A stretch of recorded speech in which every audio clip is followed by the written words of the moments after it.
今年开春，鄱阳湖违建起的高压电线成了候鸟迁移过程中的杀手。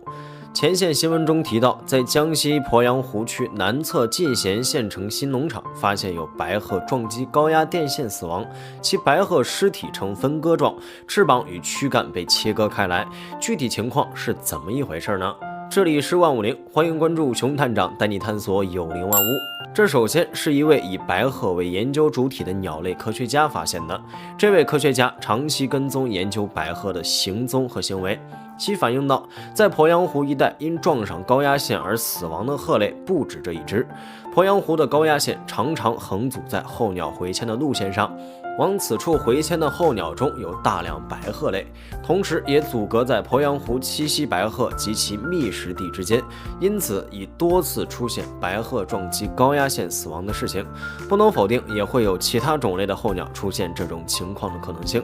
鄱阳湖高压输电线路是正在建设中的武汉、南昌、长沙1000千伏特高压交流输变电工程的其中一个路段。此工程是由国家能源局批准建设的重点输变电工程，对我国华中地区来说，它能够带来十分重要的能源及经济方面的价值。可据目前的情况来看，鄱阳湖高压输电线路或许忽略了对迁徙鸟类影响的考究。鄱阳湖是世界级重要湖泊，它对迁徙候鸟的重要作用不可忽略。每年有占全球98%的白鹤和大批量雁鸭在这一带越冬，100米的电线正好横在它们的飞行范围中。最重要的原因是目前的季节刚好是鄱阳湖一带大雾四起的季节，平时鸟群尚可看清高压线得以规避，在雾浓的时段里，鸟群难以看清雾中的高压线。即便是在地面上的人看来雾不算大的日子里，在100米高空处雾的浓度比接近地面的地方高得多，因此迁徙的鸟群在起雾天气极有可能会撞上高压线死亡。除了高压电线对鸟群有所影响，鸟群的连番撞击也可能对电线的耗材进行损耗。鄱阳湖电墙成了候鸟迁移杀手。鄱阳湖高压输电线路总期工程长达462.9千米，总投资895358万元，建设已接近尾声。对于地方与国家来说，若要为了鸟类迁徙拆掉重迁建，那么投入的资金只会多更多。那么迁徙白鹤群及其他迁徙候鸟是否能经过集体经验的记忆自行适应环境的变化，从而更改路径呢？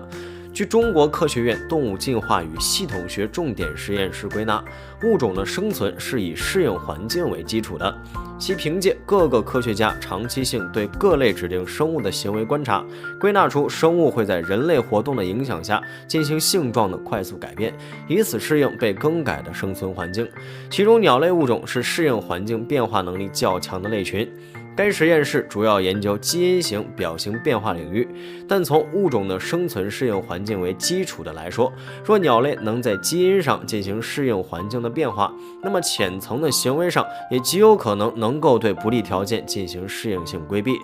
网络群众的看法皆各有千秋。在此新闻公布后，网络群众陆续发表自己的观点。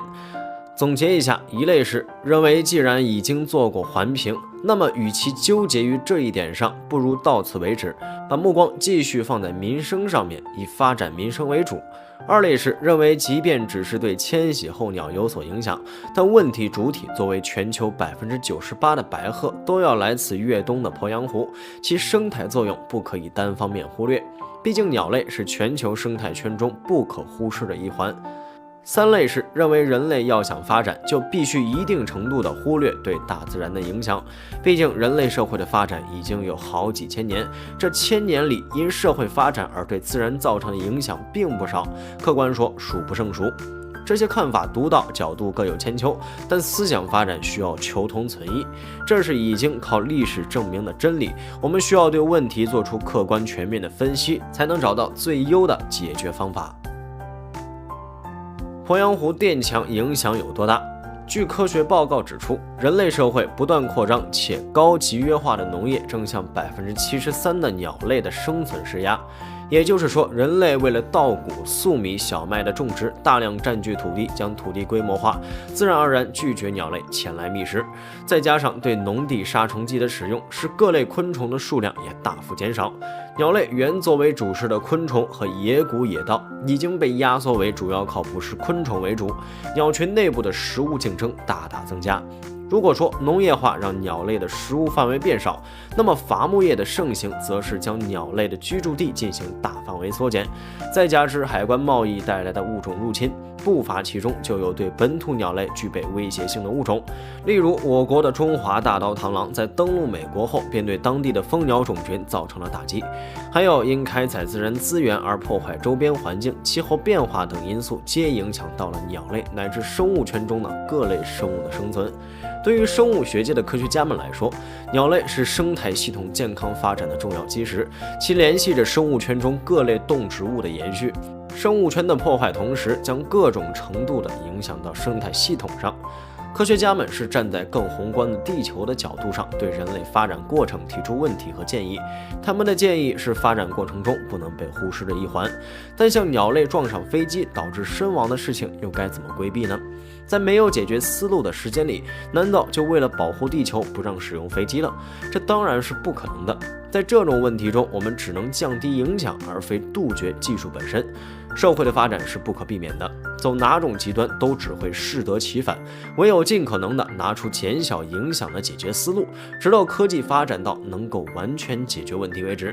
总结可见，鸟类或许不能对人类社会的发展造成影响，但却和人类生存的环境密切相关。如何权衡好人类社会发展与包揽各种生物的生态环境，是当下乃至未来的世界生态环境保护组织积极探讨的问题。无论如何，我们会一直走在让社会和生态和谐共赢的道路上。非常感谢您看完本期万物灵，欢迎点赞、评论加关注，您的关注是熊探长探秘的最大动力。